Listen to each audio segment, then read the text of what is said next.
समर्पण। सुबह सुबह पायल का फोन आ रहा था। मधु ने झट से फोन उठा लिया। पायल के पापा शर्मा जी भी पास खड़े थे।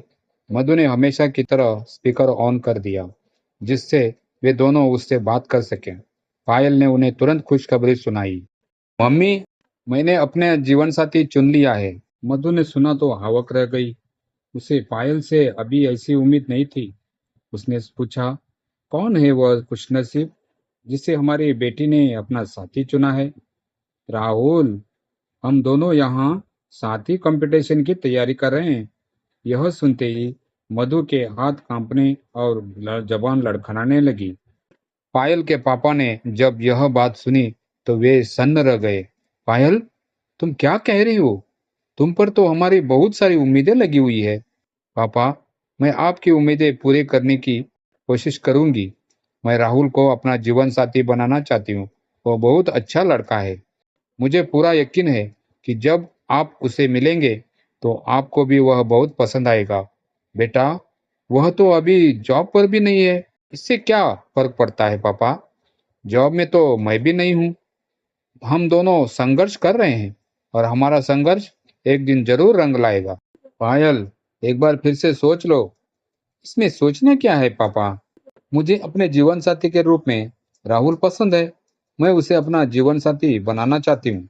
अगर मेरी पसंद को आप लोग खुले दिल से स्वीकार करेंगे तो मुझे बहुत अच्छा लगेगा मम्मी। हम तो हमेशा तुम्हारे साथ है। तुम्हारी इच्छा हमारे लिए बहुत मायने रखती है। हम चाहते हैं कि पहले तुम कोई अच्छा जॉब चुन लो, उसके बाद शादी के बारे में सोचो। पापा, कल किसी ने देखा है। आप लोग निश्चिंत रहिए। हम दोनों आपके ऊपर कोई अतिरिक्त बोझ नहीं डालेंगे। मुझे नेट क्वालिफाई करने के बाद इतनी फेलोशिप मिलती है कि उसे एक छोटे से घर में हम गुजारा कर लेंगे। पायल के तर्कों के आगे मम्मी पापा की एक न चली। राहुल भी अपने मम्मी पापा को मना लिया था। वे भी चाहते थे लड़का पहले कुछ बन जाए और उसके बाद शादी के बारे में सोचे, पर राहुल नहीं माना। उसने पायल के बारे में उन्हें सब कुछ बता दिया। वे चाहकर भी कुछ नहीं कर सके। उन्होंने भी भारी मन से शादी की सहमति दे दी। उन दोनों परिवारों ने दिल्ली आकर एक दूसरे से मुलाकात कर ली थी। उनकी एक दूसरे से कोई अपेक्षा भी नहीं थी। बहुत सादे तरीके से मधु ने अपनी बेटी को विदा कर दिया। राहुल और पायल बहुत खुश थे। उन्हें अपने फैसले पर नाज भी था। कोचिंग के दौरान पायल की दोस्ती राहुल से हो गई थी। वह बिहार का रहने वाला साधारण घर का लड़का था। वह पढ़ने लिखने में बहुत होशियार था। प्रशंसिक सेवा में हाथ आजमाने के लिए उसके माँ बाप ने उसे कोचिंग के लिए दिल्ली भेज दिया था। एक ही सेंटर पर कोचिंग के दौरान एक दूसरे के नजदीक आ गए थे। पायल और राहुल दोनों की परवरिश साधारण परिवार में हुई थी। उनकी सोच भी एक जैसी थी। बहुत जल्दी उनकी दोस्ती प्यार में बदल गई। अभी तक दोनों को किसी प्रतियोगिता में सफलता नहीं मिल पाई थी, लेकिन वे दोनों अपनी मंजिल की ओर लगातार अग्रसर थे। वे दोनों एक साथ प्रतियोगिता परीक्षा की तैयारी करते और अपने दिल का हाल भी एक दूसरे को बताते। एक दिन अवसर पाकर राहुल ने पायल के सामने अपने प्यार का इजहार कर दिया और पायल के सामने अपने दिल की बात रख दी। तो पायल, हम एक दूसरे को 2 साल से अच्छी तरह से जानते हैं। मैं चाहता हूँ कि हम हमेशा एक साथ रहें। क्या तुम मुझसे शादी करोगी? उसकी बात सुनकर पायल चौंक गई थी। उसे उम्मीद नहीं थी कि राहुल उसे इतने जल्दी प्रपोज कर देगा। यह क्या कह रहे हो? अभी तो हम दोनों की अपने करियर के लिए संघर्ष कर रहे हैं। ऐसे में शादी की बात तुम्हारे दिमाग में कहाँ से आ गई? क्या तुम उनके दबाव में आकर शादी करोगे? नहीं पायल, मेरे कहने का यह मतलब नहीं। मैं किसी को नाराज नहीं करना चाहता। यह समय है जब हम अपनी इच्छाओं को पूरी करते हुए दूसरों के दिल को दुखाए बगैर आराम से शादी कर सकते हैं और अपना ज्यादा से ज्यादा समय एक साथ बिता सकते हैं, राहुल बोला। राहुल स्वभाव से गंभीर था। पायल उसकी बातों की गहराई को समझ गई। उसने शादी के लिए हाँ कर दी। मधु के परिवार, पड़ोसी और रिश्तेदारों ने कभी सोचा भी नहीं था कि पायल इतने अच्छे करियर के साथ बिना व्यवस्थित हुए शादी कर लेगी। पड़ोसियों और रिश्तेदारों ने मधु की बहुत खिंचाई की। पड़ोस वाली राधा आंटी तो जैसे ही मौके की तलाश में थी। मधु, तुम तो कहती थी कि मेरा दामाद कोई आईएएस ऑफिसर हो। मेरी पायल के लिए लड़कों की कोई कमी नहीं रहेगी। पायल ने बहुत सोच समझकर अपने लिए जीवन साथी चुना है। आखिर उसे राहुल में कुछ खास तो दिखाई दिया होगा, तभी उसने इतना बड़ा कदम उठाया है। उसका चुनाव कभी गलत नहीं हो सकता। वह तो दिखाई दे रहा है। राधा आंटी कटाक्ष करती हुई बोली। मधु को सभी से ऐसी बातें सुनने को मिल रही थी। पायल ने मम्मी पापा के सपनों को दरकिनार करते हुए किसी की परवाह किए बगैर शादी कर ली थी। मधु को छूटपन से ही अपनी बेटी पर बड़ा नाज था। बचपन से ही पायल पढ़ने में बहुत होशियार थी। एक साधारण सी परिवार में पैदा होने के कारण उसके पास बहुत सारी सुविधाएं तो नहीं थी, पर एक तेज दिमाग जरूर था, जिसके बल पर वह अपनी अलग पहचान बनाने में सफल रही थी। शर्मा जी को भी अपनी बेटी पर गर्व था। वे उसकी हर इच्छा पूरी करते। पायल के बड़े होने के साथ मम्मी पापा की अपेक्षाएं भी बड़ी हो गई थी। पायल पढ़ने लिखने में विलक्षण है। वह जिस काम में हाथ डालेगी वही बन जाएगी। वह सुनकर मधु और शर्मा जी फूले न समाते। पायल ने पहले ही बता दिया था कि वह डॉक्टर या इंजीनियर नहीं बनेगी। वह पढ़ लिख कर किसी अन्य क्षेत्र में जाएगी। वह सुनकर मधु और शर्मा जी फूले न समाते। पायल ने पहले ही बता दिया था कि वह डॉक्टर या इंजीनियर नहीं बनेगी। वह पढ़ लिख कर किसी अन्य क्षेत्र में जाएगी। पायल ने अर्थशास्त्र से एमए प्रथम श्रेणी में करने के साथ ही कॉलेज में टॉप किया था। उसके प्रोफेसर चाहते थे वह इसी विषय में पीएचडी कर प्रोफेसर बन जाए, पर पायल कहीं और अपना भविष्य तलाश कर रही थी। वह प्रशासनिक सेवाओं में जाने की इच्छुक थी। अपने सपने पूरे करने के लिए पायल कोचिंग के लिए दिल्ली चली। मधु और शर्मा जी को उस कोचिंग की लेने पर कोई एतराज नहीं था। उन्हें पूरा विश्वास था कि इसके बल पर पायल एक दिन उनका नाम रोशन जरूर करेगी। पायल के शादी के बाद भी कई दिनों तक मधु अपने आप को सामान्य नहीं कर पाई। राहुल से मिलकर उसे भी इच्छा लगा था। वह एक सुलझा हुआ युवक था, लेकिन एक बेरोजगार दामाद को अपनाने में उन्हें हिचक हो रही थी। बेटी की खुशी के आगे उन्होंने कुछ नहीं कहा। उन्हें यकीन था एक दिन पायल जरूर कुछ न कुछ अच्छा ही करेगी। कुछ ही महीने में पायल की मेहनत रंग लाई। उसने पीसीएस की मुख्य परीक्षा पास कर ली। पायल ने साक्षात्कार की बहुत अच्छी तैयारी की थी, पर वह उसमें रह गई। राहुल अभी भी संघर्षरत था। उन दोनों को इस बात का काफी मलाल हुआ। ऐसी परिस्थिति में भी राहुल ने पायल को हिम्मत बंधाई। पायल, तुम्हें दिल छोटा नहीं करना चाहिए। तुम बहुत मेहनती और होशियार हो। एक दिन तुम्हें अपनी मेहनत पर पूरा श्रेय जरूर मिलेगा। राहुल, तुम ही तो मेरी प्रेरणा हो। तुम्हारी बातों से मुझे बड़ी हिम्मत मिलती है। मैं और मेहनत करूंगी और एक दिन कुछ बनकर दिखाऊंगी। पायल बोली। पीछे कोई संजोग ये कहे कि जितना उसने सोचा था वह वहां तक न पहुंच पाई। नाइट परीक्षा उत्तीर्ण के कारण उसका यूनिवर्सिटी में असिस्टेंट प्रोफेसर के लिए चयन हो गया था। परिस्थितियों को देखते हुए पायल ने यह जॉब खुशी खुशी स्वीकार कर ली। अब उसके सामने आर्थिक परेशानी नहीं थी। 2 महीने बाद राहुल का सिलेक्शन यूपीएससी परीक्षा के माध्यम से ही समीक्षा अधिकारी के लिए हो गया था। दोनों बेहद खुश थे। आखिरकार उन्हें एक ही शहर में नौकरी तो मिली गई थी। ये नौकरियां उनके योग्यता और सपनों के अनुसार नहीं थी, लेकिन घर गृहस्थी चलाने के लिए पर्याप्त थी। पायल ने यह खबर मम्मी पापा को सुनाई तो उन्हें ज्यादा खुशी नहीं हुई। मधु बोली, पायल, तुम आगे भी तैयारी करते रहना। यह नौकरी तो तुम्हें इसी शहर में रहकर पढ़ने से भी मिल सकती थी। आप बिल्कुल ठीक कहती हैं मम्मी। मैं आगे भी प्रयास करती रहूंगी। पायल अपने काम के प्रति बहुत समर्पित थी। वह पीएचडी करना चाहती थी ताकि अपने करियर में किसी से पीछे न रहे। नेट की बदौलत वह इस नौकरी तक पहुंच गई थी। राहुल के सहयोग के कारण उसे आगे बढ़ने में कोई परेशानी नहीं थी। वे दोनों अभी भी प्रतियोगिताओं की तैयारी कर रहे थे, पर उनका समय साथ नहीं दे रहा था। राहुल की नौकरी लगने के साल भर बाद पायल ने एक प्यारी सी बेटी को जन्म दिया। मधु ऐसे समय में बेटी को अकेला पाकर मात्र 2 हफ्ते के लिए पायल के पास आई थी।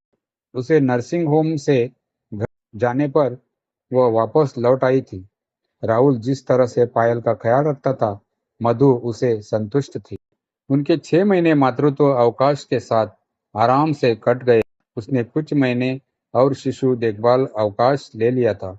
अब नौकरी के साथ साथ बच्चे को देखने के लिए एक आदमी की घर पर जरूरत थी।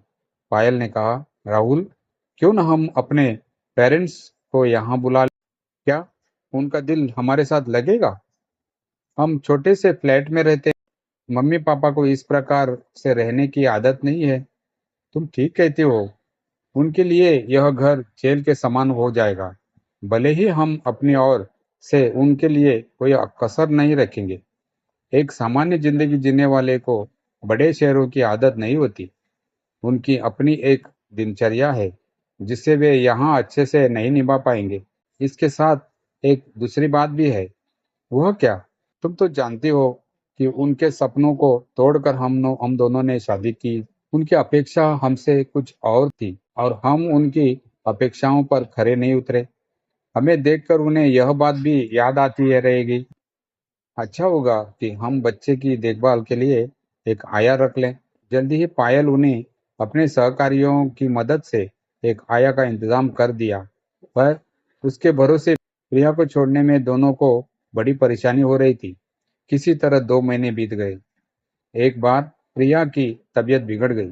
ऐसी हालत में उनकी हिम्मत प्रिया को आया के भरोसे छोड़ने की न हो सकी। तब तब समस्या का समाधान राहुल ने निकाला। पायल, मैं कुछ समय के लिए प्रिया की देखभाल के लिए छुट्टी ले लेता हूँ। यह क्या कह रहे हो तुम? मैं ठीक ही कह रहा हूँ। हम दोनों में से छुट्टी कोई भी ले ले, क्या फर्क पड़ता है? बच्चा हमारा है। इतने महीने तुम उसकी देखभाल कर चुकी हो। तुम्हें अभी पीएचडी का काम भी पूरा करना है। मैं ऑफिस से छुट्टी ले लेता हूँ। तुम्हें छुट्टी कहाँ मिलेगी? तो क्या हुआ? अवैतनिक अवकाश ले लूंगा। हमारे बच्चे की परवरिश में कोई कसर नहीं रखनी चाहिए, राहुल ने कहा। तो पायल उसके परिवार के प्रति समर्पण को देखकर नतमस्तक हो गई। वैसे तो उनके घर में भी काम करने वाली आते थे, लेकिन उनके ऊपर भी देखभाल के लिए घर पर कोई तो चाहिए था। राहुल ने यह जिम्मेदारी बड़े अच्छे से संभाल ली। प्रिया बड़ी हो रही थी। पायल उसकी ओर से बिल्कुल बेफिक्र थी। राहुल एक जिम्मेदार पिता की तरह उसकी बहुत अच्छी देखभाल करता। शाम को पायल थक कर घर आती तो उसके साथ भी बहुत अच्छा व्यवहार करता। पायल अपने आप को धन्य मानती कि उसे पति के रूप में राहुल मिला। पायल ने यह बात मम्मी को बताई कि अब राहुल नौकरी छोड़कर बच्चे की देखभाल करेंगे। मम्मी, प्रिया हम दोनों की बेटी है। क्या फर्क पड़ता है कि देखभाल मैं करूं या राहुल करें? बेटी, यह काम तो औरतों को ही शोभा देता है। मम्मी, आप राहुल से मिल चुकी हैं। वे बहुत अच्छे इंसान है। उन्होंने मुझे कभी एहसास तक नहीं होने दिया कि मैं एक औरत हूँ और वो मेरे पति।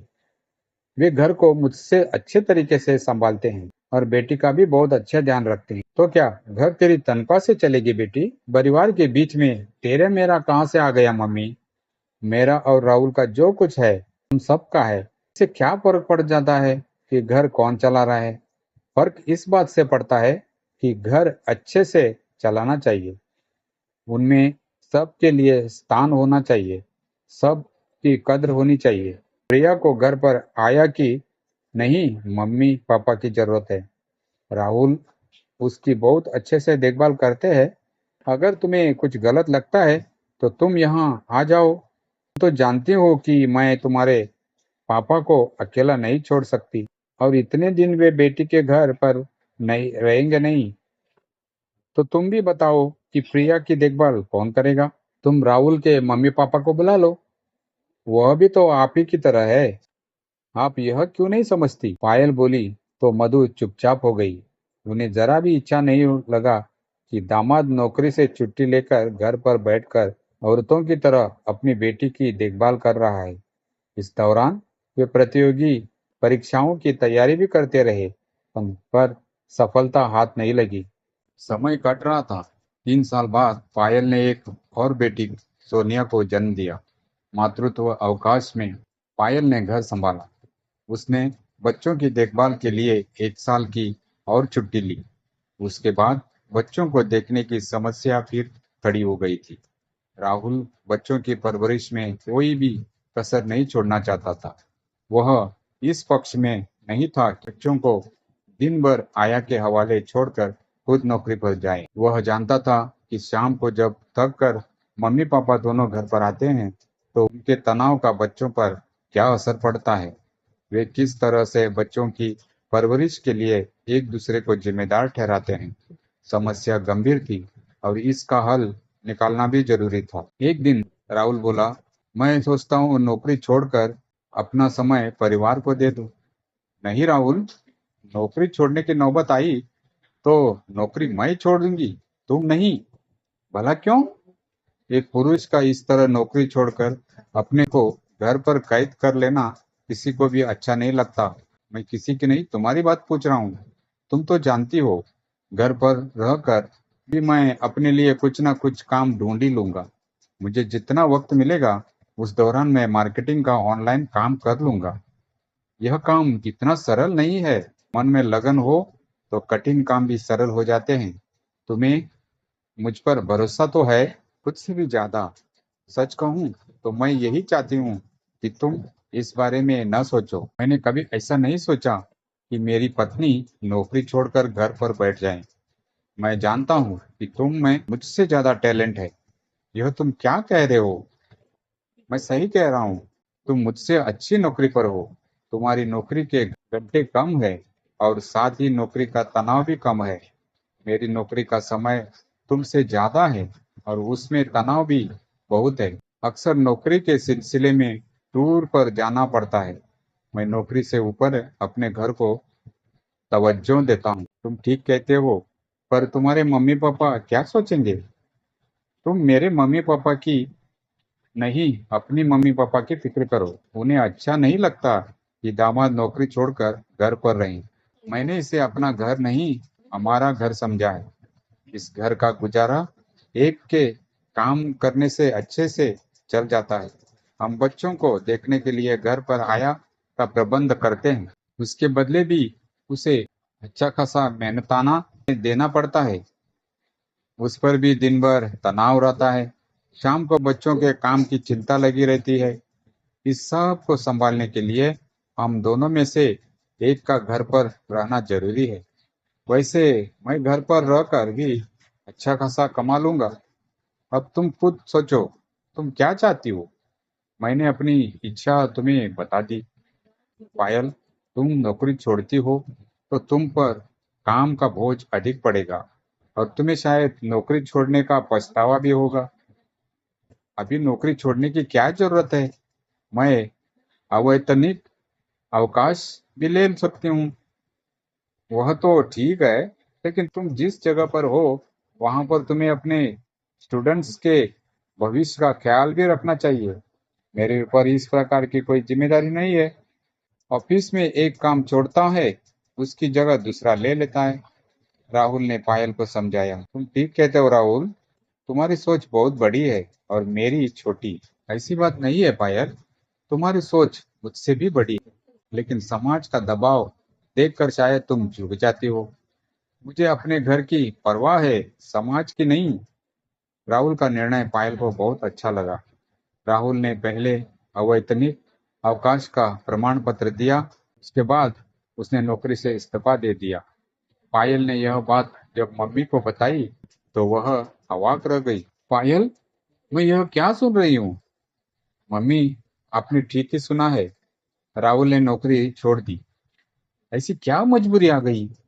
मम्मी, घर पर बच्चों को हमारी जरूरत है। उसे पूरा करने के लिए किसी एक को तो ये सब करना ही था। हम दोनों ने सोचा है और राहुल ने नौकरी छोड़ने का निर्णय ले लिया। तो क्या दामाद जी दिन भर औरतों की तरह घर का काम देखेंगे? मम्मी, आप घर के काम को छोटा मत समझिए। जब दो लोग घर से बाहर निकलकर दिन भर काम करते हैं तो दोनों के ऊपर घर और बाहर दोनों का दबाव रहता है। राहुल नहीं चाहते मैं इस प्रकार का तनाव झेलूं। उन्हें मेरी चिंता रहती है, तभी तो उन्होंने इतना बड़ा फैसला लिया है। हर किसी पुरुष के बस का यह सब नहीं होता। तो पायल बोली तो सुधा चुप हो गई। राहुल ने जल्दी ही अपना घर और मार्केटिंग का काम बहुत अच्छे से संभाल लिया। वह सुबह दोनों बच्चों को स्कूल भेजता और दोपहर उन्हें लेने जाता। इस बीच वह अपना मार्केटिंग का काम भी कर लेता। इससे उसकी अच्छी खासी कमाई भी होने की लगी थी। शाम को दोनों बच्चों को घुमाने भी ले जाता। पायल कॉलेज से थक हारी घर आती तो उससे वह प्यार से बात करता और उसकी इच्छा का मान रखता। दोनों को समय मिलता तो वे इधर उधर घूमने भी चले जाते। एक दिन मधु का फोन आया। वह बहुत घबराई हुई थी। पायल, तुम्हारे पापा की तबीयत बहुत खराब हो गई है। तुम तुरंत यहाँ आ जाओ। मम्मी, मैं वहां आकर क्या करूंगी? दिल्ली में बहुत अच्छे डॉक्टर हैं। तुम प्लीज पापा को लेकर उन तुरंत यहाँ आ जाओ।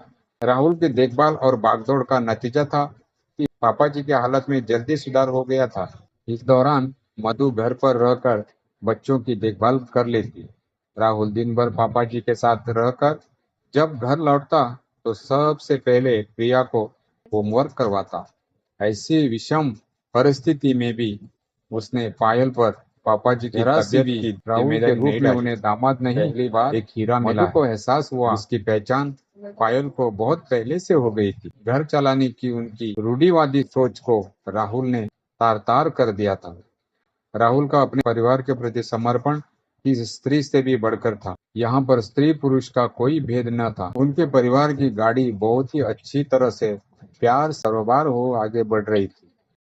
दोस्तों, ये कहानी आपको कैसी लगी कमेंट कीजिए और वीडियो को लाइक करके चैनल को सब्सक्राइब करना मत भूलिएगा।